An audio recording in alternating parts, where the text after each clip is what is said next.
ముందుగా ఒక చిన్న వీడియో క్లిప్ చూపిస్తానండి.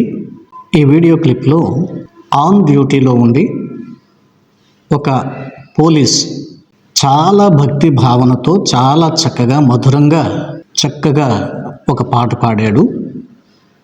ఇందులో స్పెషల్ ఏంటంటే పిల్లలు వాయిద్యాలు వాయించారు.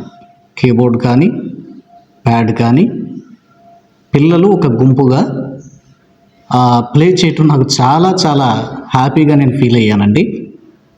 మీరు కూడా ఇది చూసి హ్యాపీగా ఫీల్ అవుతారని మీకు నేను దీన్ని షేర్ చేయాలి అని భావించాను. చాలా చిన్న క్లిప్ మీకు చూపిస్తాను.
ఇది ఒక షార్ట్ అండి.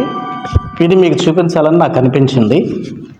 ఈ చిన్న షార్ట్ చూసి బాగా ఎంజాయ్ చేశారు కదా, థ్యాంక్ యూ. అయితే ఇక్కడ చిన్నపిల్లలు స్పెషల్ ఏంటంటే చిన్నపిల్లలు చాలా చక్కగా ప్లే చేశారు.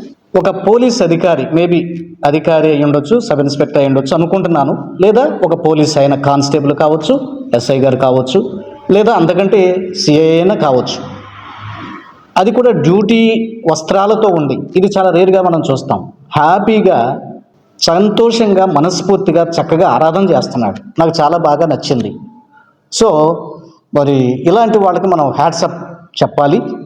ఇట్లాంటి ఆఫీసర్స్ని కొరకు మనం ప్రార్థన చేయాలి. నమ్మకస్తులు, ప్రభువును ప్రేమించేవారు, మరి ఇంకా అధికారుల్లో ఉండాలి, అధికారంలో ఉండాలి. నమ్మకస్తులు, యథార్థవంతులు, క్రైస్తవులు దేశంలో ఆయా పదవుల్లో, ఆయా గొప్ప గొప్ప ఉద్యోగాల్లో క్రైస్తవులు ఉండాలి, ఉన్నతమైన స్థానాల్లో ఉండాలి. క్రైస్తవులు ఉంటే దేశం బాగుపడుతుంది. క్రైస్తవులు నిష్పక్షపాతంగా వ్యవహరిస్తారు, దేవునికి భయపడతారు, నమ్మకమైన పరిపాలన వారి వారి డ్యూటీలు నిర్వహిస్తారు. కనుక క్రైస్తవుల సంఖ్య అనేది పెరిగితే భారతదేశానికి చాలా ఆశీర్వాదకరంగా ఉంటుంది అని నా అభిప్రాయం.